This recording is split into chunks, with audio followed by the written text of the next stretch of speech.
पहिल्यांदा classical लँग्वेजचा concept अभिजात भाषा आपण म्हणतो तो 2004 साली डॉक्टर मनमोहन सिंग यांचं सरकार स्थापन झाल्यानंतर तामिळनाडूच्या सरकारच्या आग्रहास्तव हा विषय चर्चेला आला. त्यावेळेला तामिळ सरकारचा आग्रह होताच होता आणि नंतर सांस्कृतिक कार्य मंत्रालयाने पंतप्रधानांच्या आदेशावरून क्लासिकल लँग्वेज म्हणजे काय किंवा कुणाला अभिजात भाषा म्हणायचं याबद्दल नियमावली तयार केली आणि कॅबिनेटनी 2004 साली निर्णय घेतला.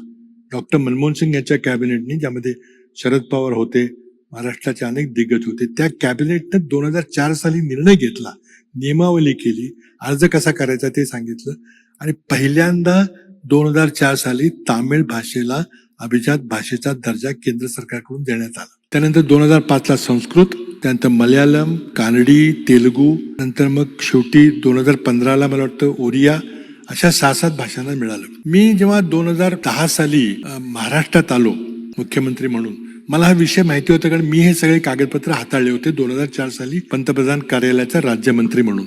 आमच्या समोर कॅबिनेटमध्ये निर्णय झाला. मी जेव्हा मराठी भाषेचा आढावा घेतला आणि विचारलं की अभिजात भाषेचं काय झालं, कुठं केलं का आपण, म्हणजे नाही, कोणाला बहुतेक माहितीच नव्हतं काय विषय आहे तो. म्हणजे 2004 ते 10 पर्यंत महाराष्ट्रात कोणीही या विषयाच्या बद्दल ऐकलं नव्हतं किंवा कोणाला माहित नव्हतं असंच म्हणावं लागेल. मी लगेच अधिकाऱ्यांना बोलावलं, तज्ञांना बोलावलं, महाराष्ट्रात कोण तज्ञ आहेत, इतिहास भाषेचे अभ्यासक कोण आहेत वगैरे गोळा केले. मला वाटतं आम्ही डॉक्टर पठारेंच्या अध्यक्षतेखाली मी 2011 साली समिती नेमली.